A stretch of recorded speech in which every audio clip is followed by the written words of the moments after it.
सभी साथियों को शरद पूर्णिमा की ढेरों शुभकामनाएं। शरद पूर्णिमा की पूजा माता लक्ष्मी, भगवान श्री कृष्ण और चंद्रदेव की कृपा पाने के लिए की जाती है। पूजा से धन, स्वास्थ्य, सुख, समृद्धि और भक्ति प्राप्त होती है। कथा सुनने से मनुष्य का आध्यात्मिक उत्थान और पुण्य लाभ होता है। इसलिए इस दिन पूजा व्रत करनी चाहिए और कथा अवश्य सुननी चाहिए।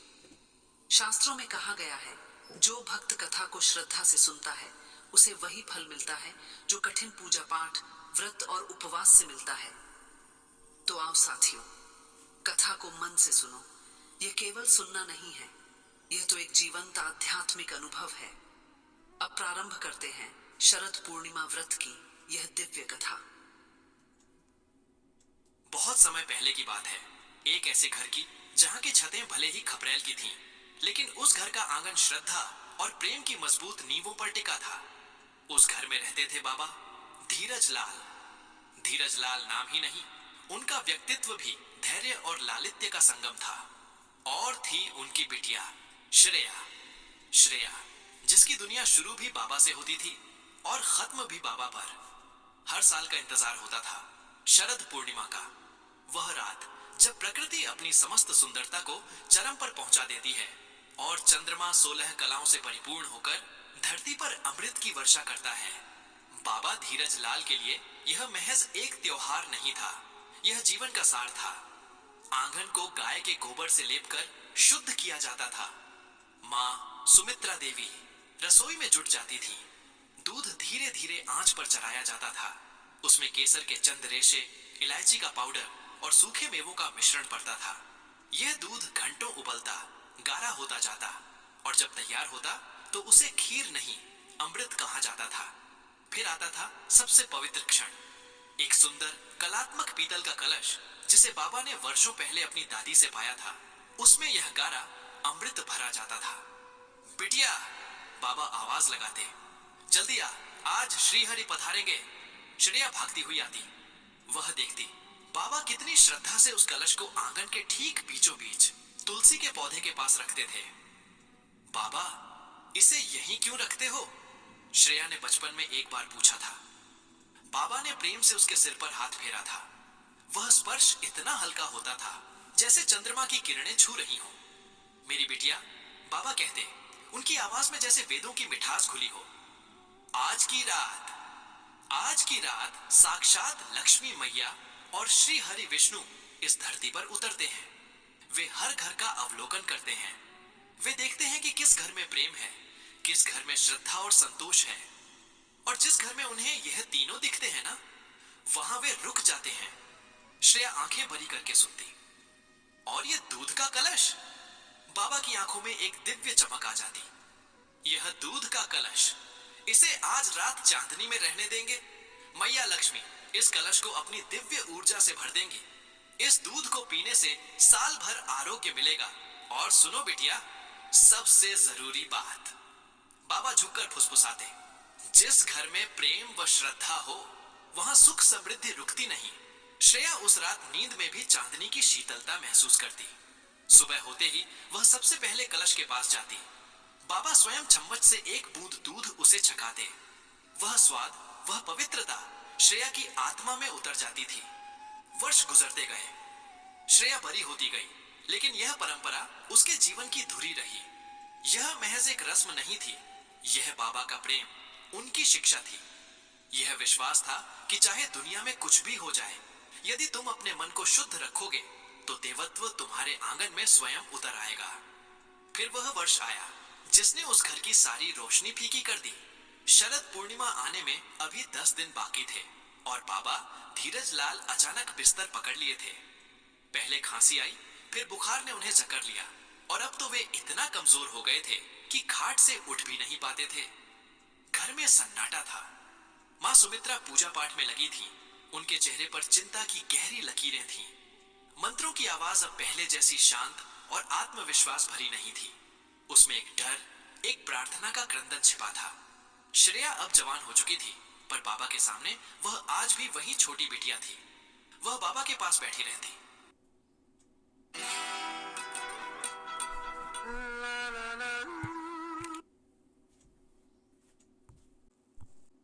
थामे रहती। वह हाथ जो हर साल कलश को रखने से पहले इतने प्रेम से उसके सिर पर फेरा जाता था, आज ताप से तप रहा था।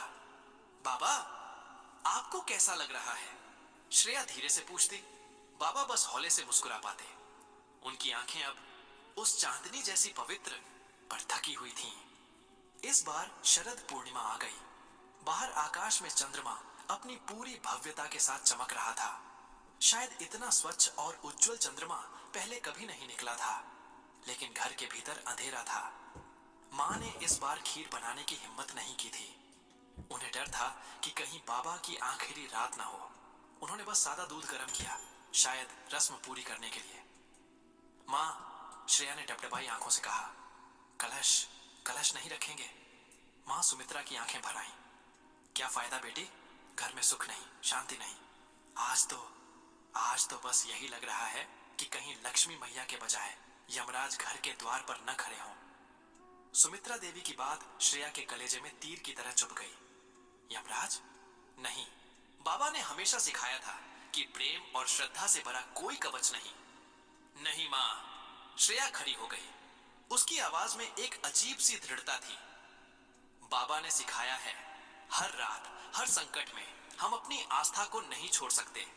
बाबा ने कहा था, जहां प्रेम होता है वहीं लक्ष्मी जी रुकती हैं, और इस घर में बाबा का असीम प्रेम है। मां ने उसे रोकने की कोशिश नहीं की। उन्हें लगा शायद इस रस्म को पूरा करने से श्रेया का मन हल्का हो जाएगा। श्रेया ने स्वयं आंगन साफ किया। उसने पीतल का वही पुराना कलश उठाया। उसमें गर्म दूध भरा। उसके हाथ कांप रहे थे। यह पहली बार था जब बाबा बिना उसे पकड़े, बिना मंत्र पढ़े कलश रखवा रहे थे।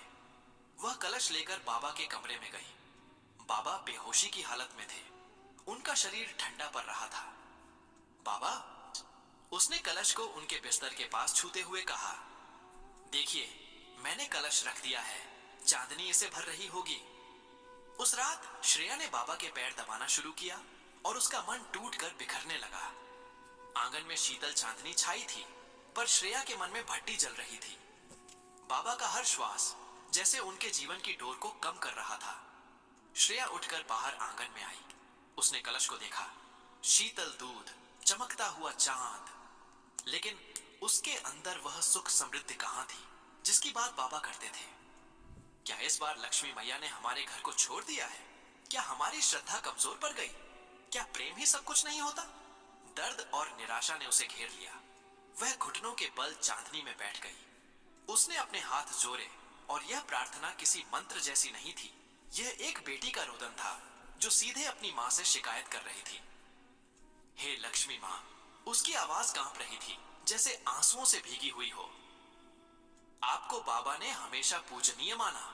उन्होंने सिखाया कि आप सिर्फ धन की देवी नहीं हो, आप घर की शांति हो, आप प्रेम की अधिष्ठात्री हो। हमने हमेशा श्रद्धा रखी। कहां है वो सुख समृद्धि? कहां है वो अमृत?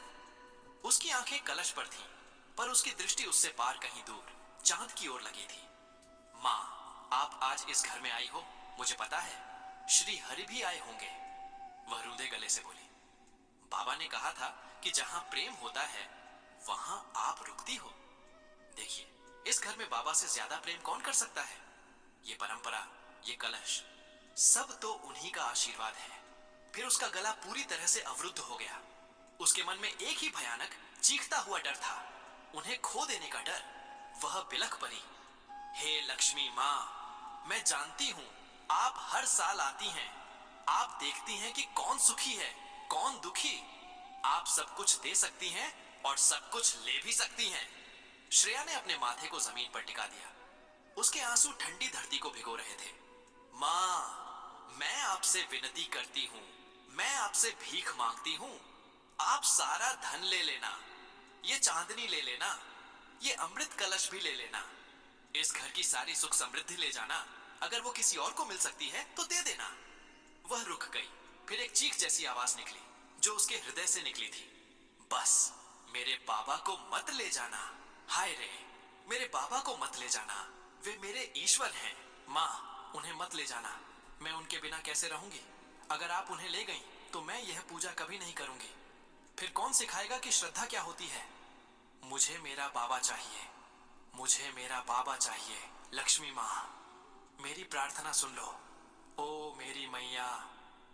वह वहीं पर रोती रही। कब तक उसे पता नहीं। उसके सिर पर चांदनी की किरणें पड़ रही थीं, पर उसके हृदय में घनघोर अमावस्या थी। थककर भावनाओं के बोझ तले वह वहीं आंगन में सो गई, कलश के पास। रात का अंतिम प्रहर था। चांदनी अब थोड़ी मध्यम पड़ रही थी, पर उसकी शीतलता और भी गहरी थी। श्रेया ने स्वप्न देखा। स्वप्न नहीं, वह साक्षात एक दिव्य दर्शन था। आंगन की पूरी हवा अचानक चंदन और पारिजात के फूलों की सुगंध से भर गई। श्रेया ने देखा, जहां दूध का कलश रखा था, वहां अब एक दैवीय प्रकाश पुंज बन गया था। उस प्रकाश से दो सुंदर तेजोमय आकृतियां बाहर निकली। प्रथम आकृति शांत नीले वर्ण की, पीतांबर धारण किए हुए, हाथ में शंख और चक्र लिए हुए। ये थे जगत पालक श्री हरि विष्णु। और दूसरी आकृति कंचन वर्णी, जिनके मुख पर अनंत वात्सल्य और सौम्यता थी। कमल के आसन पर विराजमान, जिनके एक हाथ से स्वर्ण मुद्राओं की वर्षा हो रही थी, ये थी माता लक्ष्मी। श्रेया उठकर बैठ गई। वह भयभीत नहीं थी, बल्कि विस्मय और श्रद्धा से भरी थी। लक्ष्मी मां ने श्रेया की ओर देखा। उनकी आंखों में वह सारा दर्द था जो श्रेया ने महसूस किया था। बिटिया। माता लक्ष्मी की आवाज इतनी मधुर थी जैसे वीणा की झंकार हो। तुम्हारे अश्रुओं ने हमारे हृदय तक को भिगो दिया है। तुमने अपनी सारी संपत्ति, सारा सुख, यहां तक कि समृद्धि भी त्यागने को कह दिया, सिर्फ अपने बाबा के लिए। श्रेया ने शब्द उन्हें निहारे जा रही थी। श्रीहरि मंद मंद मुस्कुराए। बेटी, यही प्रेम तो सबसे बड़ी समृद्धि है। हम धरती पर धन या भौतिक सुख देखने नहीं आते। हम तो उस प्रेम को देखने आते हैं जो निस्वार्थ है, जो सेवा भाव से भरा है। तुम्हारा बाबा धीरज लाल वर्षों से इसी प्रेम की पूजा कर रहा था। श्रेया के होंठ हिले। फिर बाबा, बाबा क्यों? माता लक्ष्मी ने स्नेह से उसे रोका। तुम्हें लगता है कि हम तुम्हारे बाबा को तुमसे छीन रहे हैं? नहीं मेरी बिटिया, तुम्हारे बाबा का समय पूर्ण हुआ है और उन्होंने अपना जीवन पूर्णता से जिया है। उन्होंने तुम्हें वह सबसे बड़ा धन दिया है जो दुनिया में कोई नहीं दे सकता। क्या दिया है मां? श्रेया ने टूटी हुई आवाज में पूछा। श्रद्धा बिटिया, श्रीहरि ने उत्तर दिया। तुम्हारा बाबा अब इस संसार की बंधन मुक्त यात्रा पर निकल रहे हैं, लेकिन जान लो, तुम्हारे बाबा का आशीर्वाद अमर है। लक्ष्मी मां ने आगे बढ़कर उस दूध के कलश को छुआ। कलश से हल्की सुनहरी आभा निकलने लगी। जब तुमने रोते हुए कहा कि अगर हमने तुम्हारे बाबा को लिया तो तुम यह पूजा नहीं करोगी, तब हमारी आत्मा तक हिल गई थी। लक्ष्मी मां ने कहा, परंतु तुम्हारे बाबा ने तुम्हें सिखाया है कि पूजा किसी व्यक्ति के लिए नहीं होती, वह तो प्रेम की अभिव्यक्ति होती है। श्रीहरि ने गंभीर शांत स्वर में कहा, बेटी, हम तुम्हें वचन देते हैं, आज से यह कलश मात्र दूध का पात्र नहीं रहा। यह तुम्हारी और तुम्हारे बाबा के प्रेम का प्रतीक है। यह अमर आशीर्वाद है। सुनो, माता लक्ष्मी का अंतिम वाक्य था जो गहरी आश्वस्ति से भरा था। जब भी तुम यह पूजा इसी श्रद्धा और इसी प्रेम से करोगी, हम तुम्हारे घर के आंगन में तुम्हारे बाबा के आशीर्वाद के रूप में उपस्थित रहेंगे। यह घर कभी भी प्रेम और समृद्धि से खाली नहीं होगा। तुम्हारा प्रेम ही हमारा निवास है। वह दिव्य प्रकाश धीरे धीरे मध्यम हो गया। चंदन की सुगंध धीमी हो गई। श्रेया की आंख खुली। सुबह होने वाली थी। पूरब में हल्की लालिमा छा गई थी। वह हाँफ रही थी। यह स्वप्न था या सत्य? उसने तुरंत उठकर बाबा के कमरे की ओर दौड़ लगाई। मां सुमित्रा पहले से ही वहां थी। उनके चेहरे पर गहन शांति थी, हालांकि उनकी आंखें सूजी हुई थीं। श्रेया ने देखा, बाबा धीरज लाल का शरीर अब शांत था। उनके चेहरे पर वही दिव्य मुस्कान थी जो वह हर शरद पूर्णिमा को कलश रखते समय धारण करते थे। बाबा अब इस नश्वर संसार से मुक्त हो चुके थे। श्रेया को रोना नहीं आया। उसे लगा जैसे बाबा अपने ही कहे शब्दों को सत्य कर गए हैं। वह अब बंधन मुक्त हो गए हैं। श्रेया ने मां को कसकर गले लगा लिया। मां, बाबा गए नहीं हैं, वे अमर हो गए हैं। मां सुमित्रा ने आश्चर्य से देखा। श्रेया ने आंगन में जाकर कलश उठाया। दूध ठंडा और गाढ़ा हो चुका था। वह पवित्र अमृत जो अब बाबा का आशीर्वाद बन चुका था। मां, प्रसाद लो, बाबा ने कहा। जहां प्रेम है वहां सुख समृद्धि रुकती नहीं। वर्ष गुजर गए, 10 वर्ष, 20 वर्ष। शरद पूर्णिमा फिर आई और फिर आई। श्रेया अब घर की मुखिया थी। वह अब स्वयं एक माँ थी। उसके बच्चे बड़े हो रहे थे। हर साल शरद पूर्णिमा की रात श्रेया ठीक उसी श्रद्धा और प्रेम से पूजा की तैयारी करती जैसा बाबा ने सिखाया था। आज भी वह पीतल का कलश आंगन में रखा है। उसके आंगन में अब टाइल्स लग चुके हैं, पर उस जगह जहां बाबा कलश रखते थे वहां आज भी वह तुलसी का पौधा और मिट्टी का चौका है। श्रेया ने अपनी बेटी को बुलाया। उसका नाम भी बाबा ने बचपन में ही सुझाया था, श्रद्धा। श्रद्धा ने खीर के कलश को देखा। उसकी आंखों में वही मासूमियत थी जो कभी श्रेया की आंखों में होती थी। माँ, आज की रात क्या खास है? श्रद्धा ने पूछा। श्रेया मुस्कुराई। उसके चेहरे पर हल्की झुर्रियां थीं, पर उसकी आंखों की चमक वैसी ही थी जैसी उस रात थी जब लक्ष्मी माँ ने उसे दर्शन दिए थे। श्रेया ने अपनी बेटी का हाथ पकड़ा और उसे लेकर उसी जगह बैठी जहां वह वर्षों पहले रोई थी। बिटिया। श्रेया की आवाज में बाबा की मिठास और माँ का स्नेह घुला हुआ था। आज की रात आकाश से अमृत बरसता है, पर यह अमृत सिर्फ चांदनी में नहीं होता। उसने अपनी आंखें बंद की। उसे आज भी वह स्वप्न याद था, उस रात का दर्द याद था, और सबसे ज्यादा याद था बाबा का अविचल प्रेम। आज की रात हमारे बाबा का आशीर्वाद साक्षात श्री हरि और माता लक्ष्मी के रूप में हमारे घर में उतरता है। श्रेया ने वही कथा सुनाई जो उसके जीवन की सबसे बड़ी पूंजी थी। कैसे उसने बाबा को खोने के डर से सब कुछ त्यागने को कह दिया था, और कैसे स्वयं देवों ने आकर उसे समझा दिया कि सबसे बड़ा धन, सबसे बड़ी समृद्धि वह प्रेम है जो हम अपनों को देते हैं। तुम्हारे परदादा कहते थे। श्रेया ने अपनी बेटी के माथे पर हाथ फेरा। जिस घर में प्रेम व श्रद्धा हो वहां सुख समृद्धि रुकती नहीं। श्रद्धा ने कलश को देखा।